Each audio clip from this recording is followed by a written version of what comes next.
रावसाहेब मुंबईलाच आलेत वाटतं. मला त्यांच्याशी बोलावं लागेल. मी आलो सर, एक मिनिट.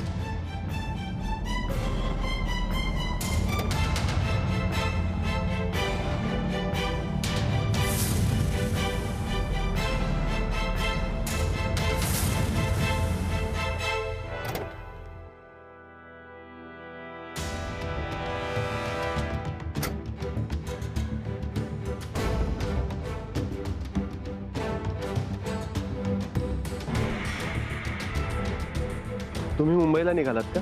हो, तुमची वाट बघितली बरीच, पण तुम्ही आलातच नाहीत. फोन सुद्धा केले खूप, पण तुम्ही उचलला नाहीत. तर शेवटी निघालो. होता कुठे तुम्ही? मी आणि रमा आम्ही तालुक्याला गेलो होतो.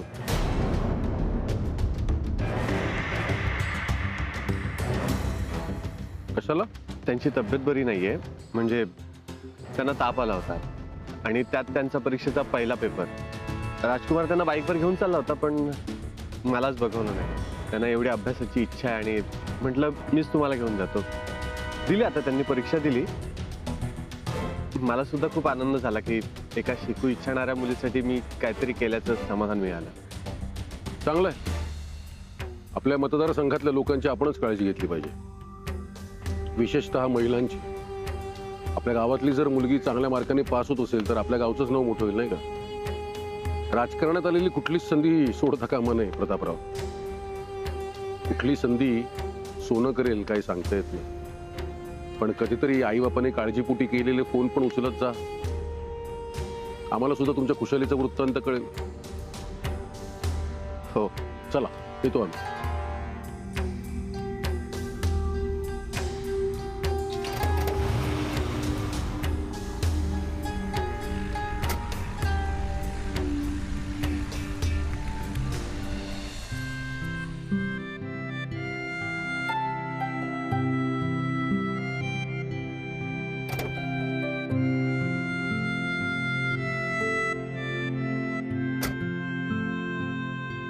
छोटे मालक काय म्हणाले रावसाहेब? म्हणाले आशीर्वाद घ्यायला कधी येत आहे. काय असं म्हणाले ते? हो. अहो छोटे मालक, गंमत काय करताय तुम्ही? माझ्या मनाची धडधड वाढली इथं. सांगा ना ते काय म्हणाले ते. तुम्ही एवढं का टेन्शन घेताय? ते म्हणाले कुठे गेला होतास. आणि मग तुम्ही काय सांगितलं? मग काय, मी सांगितलं तुम्हाला बरं नव्हतं म्हणून परीक्षेसाठी तालुक्याला घेऊन गेलो होतो. आता गावात चाललोय. अहो असं सांगितलं तुम्ही आणि ते काही बोलले नाही? म्हणजे ते चिडले नाहीत? का चिडतील? हे बघा, रावसाहेबांना गावातल्या हुशार लोकांबद्दल, महिलांबद्दल आणि कष्ट करून प्रगती करणाऱ्यांबद्दल खूप आस्था आहे. आणि मी जर कोणाला मदत करत असेल तर ते माझ्यावर कधीच रागवणार नाहीत. मदत करणं हे चुकीचं आहे का?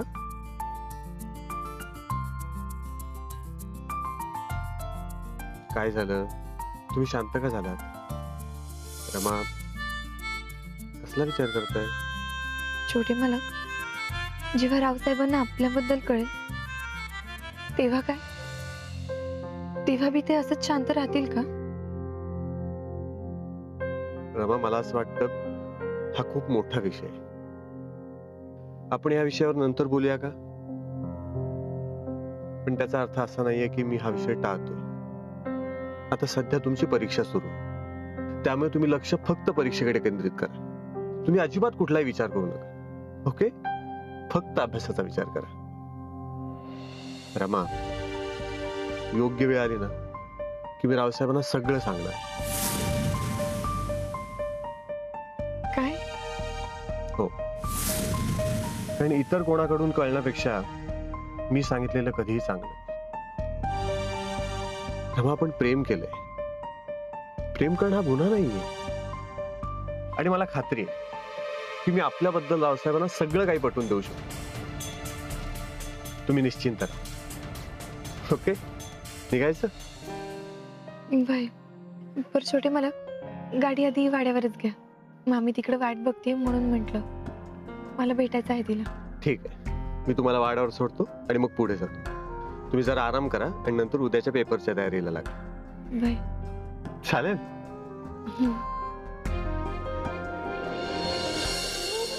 मंजू हं? किती वाजले असेल ग? मला 3 वाजून गेले असतील का हो ना? ग? नाही ग, रमाचा पेपर आहे ना म्हणून म्हणलं. अगं मावशे, पेपर तिचा आणि काळजी तुलाच आहे. नाही ग, तब्येत बरी नाही ना तिची म्हणून काळजी वाटते. ताप उतरला असेल, पेपर कसा गेला असेल काय समजत नाही ना ग इथं आपल्याला. अगं बरी असेल ती, आणि ती तर आज तिचं सपान जगतीये, त्यामुळे लई खुश असेल बघ. आणि ताप तर पळून बी गेला असेल. विरोबाच्या कृपेनं तसंच झालं पाहिजे बघ. पेपर तेवढं सोपे आलं पाहिजेत ना तिला, की तिला सगळं सोडवता आलं पाहिजे. पण आम्हाला त्याच्यासाठी काही नीट करता येत नाही. हा ग, तिला एवढं शिकू देता हे काय कमी आहे का? ते पण आहेच. मावशे, मी आल्यापासून बघते तुझं आज कामात लक्षच नाहीये. अजून कसली काळजी आहे का? म्हणजे तर काय सांगू तुला, आपलेच दाताना आपली चोट. ते सुमीचं लग्न झालंय पण तरी काही सुखाने जगू देत नाही बघ कार्टे आम्हाला. आता काय केलं तिनं? अगं ती सासरी जायच्या वेळेला तिला सांगितलं होतं की लाईटचं बिल भर म्हणून. 2 महिन्याचं बिल राहिलं होतं भरायचं, भरलंच नाही भवानीनं. अरे देवा, मग आता? काय नाही, पिंट्याला सांगितलंय भरायला. अगं सुमीने इतर वेळेला काही असं केलं असतं ना तर काही फरक पडला नसता. ऐन परीक्षेच्या वेळेला अंधार नको बाई. तसं झालं तर पुरीची फार पंचायत होईल बघ. ते बी हाय म्हणा. विरोबा, तुला डोळे आहेत बाबा. रमाच्या परीक्षेत तिच्या अभ्यासात कुठला खोडा नको यायला. लक्ष ठेव तिच्या. अरे वा, आलीस तू? कसा गेला पेपर? मला वाटलं होतं त्यापेक्षा एकदम सोपा गेलाय बघा. या पेपरामध्ये चांगले मार्क पडतील. वा, हा जो तुझा कॉन्फिडन्स आहे ना एकदम भारी आहे. असं काही नाहीये हो. आणि अजून बाकीचे बी तर पेपर लिहायचे. आता बघू ते कसं जातं. अगं, सगळ्या पेपर मध्ये तुला एकदम भारी मार्क्स मिळतील बघ तू. थँक्यू ताईसाहेब. काय झालं, असं का बघताय? अगं, मी विचार करते की तुझ्यावर एवढी जबाबदारी असताना तू कधी अभ्यास केलास, कधी परीक्षेची तयारी केलीस. Hands of. रमा, तू खरंच जीनियस आहेस. Keep it up. येते. मामी, रमा, कसा गेला पेपर? चांगला होता. समजा लिहून आली, बघू काय होतंय ते. अगं समजा भारीच होईल बघ. ताप गेला आहे ना? हाय, बरं वाटतंय आता. अगं मामी, लोक कशी आपल्या जवळच्या लोकांची खंत काढतात आणि मग त्यांना ताप येतो, आणि ती लोक भेटली की ताप जातो. तसंच आपल्या रमाचं वाटतं. तिने परीक्षेची खंत काढली असे, पहिला पेपर दिला आणि ताप लगेच गेला बघ.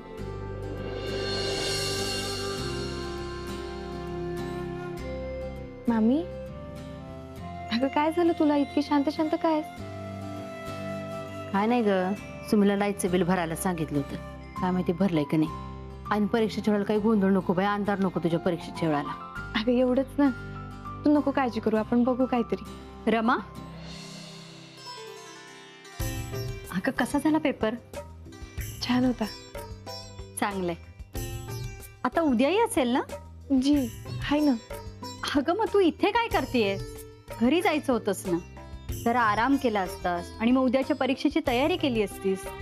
अहो बाईसाहेब, इथली बी तर कामं आहेतच ना. इथे अजिबात थांबायचं नाहीयेस. सरला, हिला काही काम करू देऊ नकोस. अहो बाईसाहेब, नाही म्हणजे नाही. रमा, अगं इथे काम करत बसणार तू, पुन्हा तब्येत खराब होणार. कसा अभ्यास करणार आहेस मग तू? रमा, घरी जा, आराम कर आणि परीक्षेची तयारी पण कर. या दोघी बघतील इथलं सगळं. जी बाईसाहेब, येते.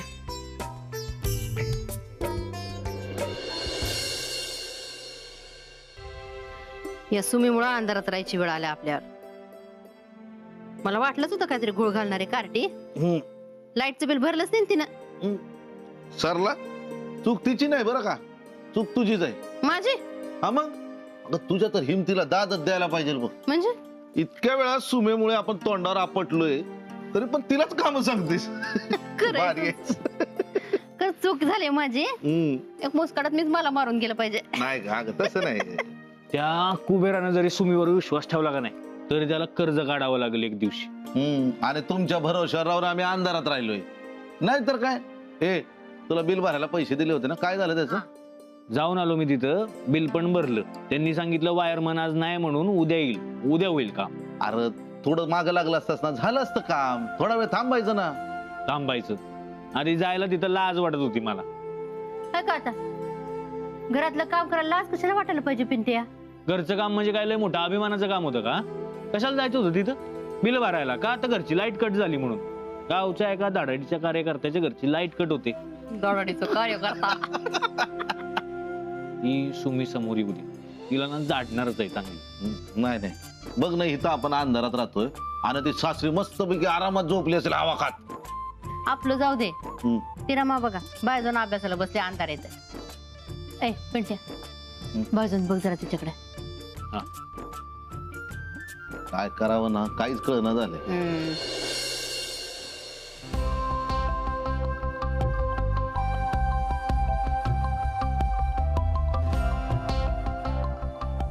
अगं चालू दे तुझं.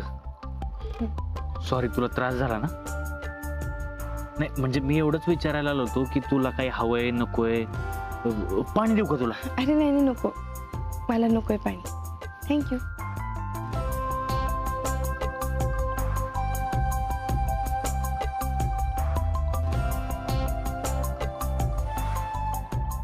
पिंट्या दादा, अरे काय बघतोयस असं?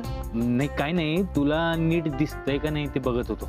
अरे हे काय, व्यवस्थित दिसतंय मला. म्हणजे अभ्यास होतोय ना तुझा?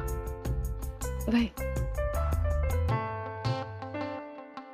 रमे, काय? सॉरी बर का रमे, उगाच आमच्यामुळे तुला त्रास होतोय, तुला अभ्यास पण नीट करता येईना. सॉरी. पिंट्या दादा खरं सांग बरं, तू हेच बोलायला आलास ना इकडं? अरे काय तुझं बी उगा टेन्शन घेतोय तू? काही नाही, मला समजा दिसतंय व्यवस्थित आणि अभ्यास बी होतोय आणि उलट छान वाटतंय इथं. मस्त हवा सुटली बघ. मानलं बर का तुला रमे, याला म्हणायचं जिद्द. इकडं किती काम येऊ, लाईट जाऊ, अभ्यास काही सोडला नाहीस.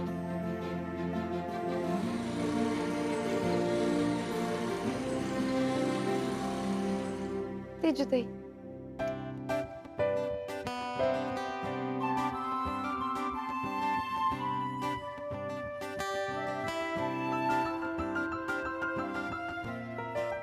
हाय रमा. हाय तेजुताई. अहो पण तुम्ही इथं काय करताय? अगं मी सहज गावात फिरायला गेलेले आणि जाताना तुझं घर दिसलं, म्हणून म्हणलं तुला भेटायला यावं. अहो मग चांगलंच आहे की, मग आता रोजच येत जा इकडं. नक्की. अगं पण तू इथे बाहेर का बसलीस अशी अभ्यासाला? ते तुम्हाला सांगतो सगळं नंतर. तुम्ही आत या ना, तुम्हाला काय पाणी बिणी? नाही नाही नको, थँक्यू. मी सहज आले होते आणि आता खूप उशीर पण झालाय. पण लाईट का नाही लावलेत तुम्ही? आता तुमच्यापासून काय लपवायचंय? ते काय झालं, आमच्या सुमीनं जरा हलगर्जीपणा केला, लाईट बिलच भरलं नाही, त्यामुळे लाईट कट केली आमची. अरे बापरे, म्हणून तू इतक्या अंधारात अभ्यास करतेस का?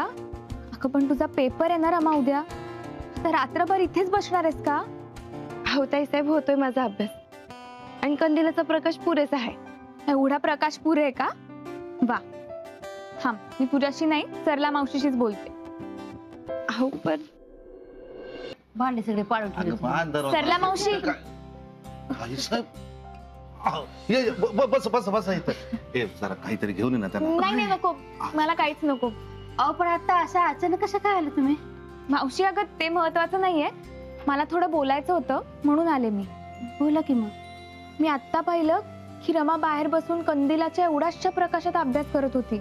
नाही नाही, मग थोडा गोंधळ झालाय. हो पण ती रात्रभर कशी बसेल ना तिथे? नाही नाही, थोडं निकंदल घेऊन आतमध्ये येईल ती. अगं मावशी पण तिची परीक्षा आहे उद्या. मी लाईट नाहीये म्हणून तिच्या अभ्यासावर परिणाम नको व्हायला. त्यापेक्षा मी एक काम करते, मी तिला वाड्यावर घेऊन जाते आणि मग इथले लाईट आले की ती इथे येईल परत. तुम्ही एकदम बरोबर बोलताय. तुम्ही जा घेऊन तिला. येस, मी नेते तिला. ती राहील आमच्या गेस्ट हाऊसवर.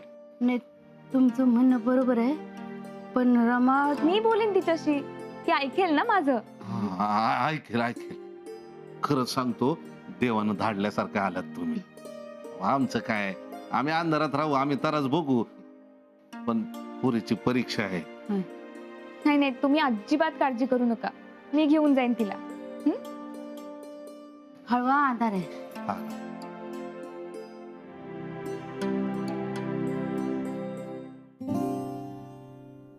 चल रमा. हो, कुठं? अगं तुला माझ्या बरोबर वाड्यावर यायचंय. आत्ता? हो, इथले लाईट गेलेत ना, त्यामुळे तू माझ्या बरोबर यायचंय आणि जोपर्यंत इथले लाईट येत नाही तू आमच्या गेस्ट हाऊस वर अभ्यास करायचा. असं माझं आणि सरला मावशीचं आत्ताच बोलणं झालंय. चालेल ना? मामी अगं, ताईचे भाऊ कशाला करताय तुम्ही एवढं? इथे बी होतोय माझा अभ्यास. इथे अभ्यास करणार आहेस तू? वेडी झाली आहेस का? एवढ्याशा प्रकाशात तुला दिसतंय तरी का काही? डोळ्यांवर किती ताण येईल. तुझा पेपर लिहिताना काही त्रास झाला तर? तू अजिबात हट्टीपणा करू नकोस आणि माझ्यावर गपचूप चल. हो ताईसाहेब, मी खरंच थांब, मी आईला फोन करू? तू तिच्याशीच बोल. अहो नाही, भाईसाहेबांना कशाला फोन लावताय? रमा, अगं जा त्यांच्या बरोबर. तिथे निदान तुझा अभ्यास तरी होईल की नाही? एवढं कष्ट घेतेस, फुकट नको जायला. जाते त्याच्यावर आवडतं. हा रमे, ते म्हणतायत ते बरोबर आहे बरं का. तू जा तिकडे. मी येऊ का तुम्हाला सोडायला? नाही, मी जाते तिला घेऊन. बर. रमा, तुझी पुस्तक आवरून घे. अरे प्रताप, ये बस. आई, रमायांना तालुक्याहून घेऊन येत होतो तेव्हा रावसाहेब भेटले होते. काय? ते क्रॉस होत होते, मला मीच त्यांना जाऊन भेटलो. मग काही बोलले का? ते काही बोलायच्या आधी मीच त्यांना सगळं खरं सांगितलं. म्हणालो रमायांची परीक्षा होती आणि त्यात त्यांची तब्येत बरी नव्हती, म्हणून त्यांना परीक्षेला घेऊन गेलो होतो. मग काही नाही, बरं वाटलं त्यांना. म्हणाले आपल्या मतदारसंघातल्या लोकांची काळजी आपणच घ्यायला हवी, विशेषतः महिलांची. एवढंच म्हणाले? तुला काही अजून बोलले का? बोलले, तुम्ही काय करता, कुठे जाता हे आई बापाला जरा कळवत जा फोनवर, असं म्हणाले. म्हणजे थोडक्यात विषय मिटला म्हणायचा. रमा, अगं आई, सांगते. मी सहज बाहेर फिरायला गेलेले ना, तर तिच्या घराजवळून पास होत होते, म्हणून म्हटलं रमाला भेटूयात. तर बघितलं तर हिच्या घरचे लाईट गेले होते आणि त्यात तिला अभ्यास करायचा होता, म्हणून तिला म्हटलं की तू आज इथेच अभ्यास कर. सॉरी, म्हणजे मी परमिशन नाही घेतली आणि तिला इथे डायरेक्ट आणलं. पण ती त्या कंदिलाच्या प्रकाशात अभ्यास करत होती हे मला पटलं नाही.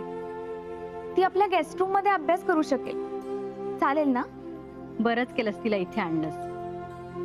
आत्ता खरं तू रावसाहेबांची मुलगी शोभतेस. अगं, मदत करणं ही या घरची रीतच आहे. रमा, तुला कधीही काही वाटलं, घरी काहीही अडचण आली ना, तर तू हक्काने इथे येत जा ना. कधीही येत जा अभ्यासाला. तेजू, तिला आपल्या गेस्ट हाऊस मध्ये घेऊन जातेस? हो.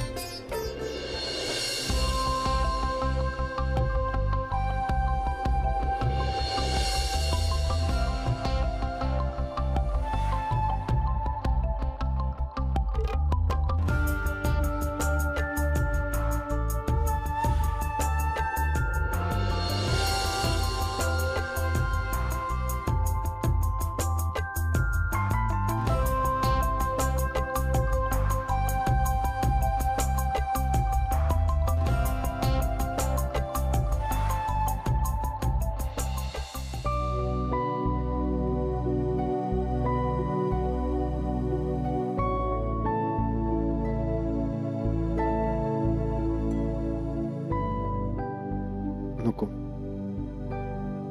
आता रमा अभ्यास करतात, त्यांना असं डिस्टर्ब करायला नको. रमा, मी तुम्हाला डिस्टर्ब करत नाही, पण मी तुम्हाला वचन दिले की मी रावसाहेबांना सगळं सांगणार.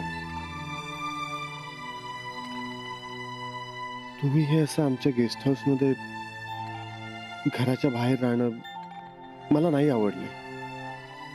तुमची जागा तिथे त्या गेस्ट हाऊस मध्ये नाही. तुमचा 12वीचा रिझल्ट लागला की मी रावसाहेबांना सगळं सांगणार आणि तुम्हाला जाधवांची सून बनवून या घरात आणणार.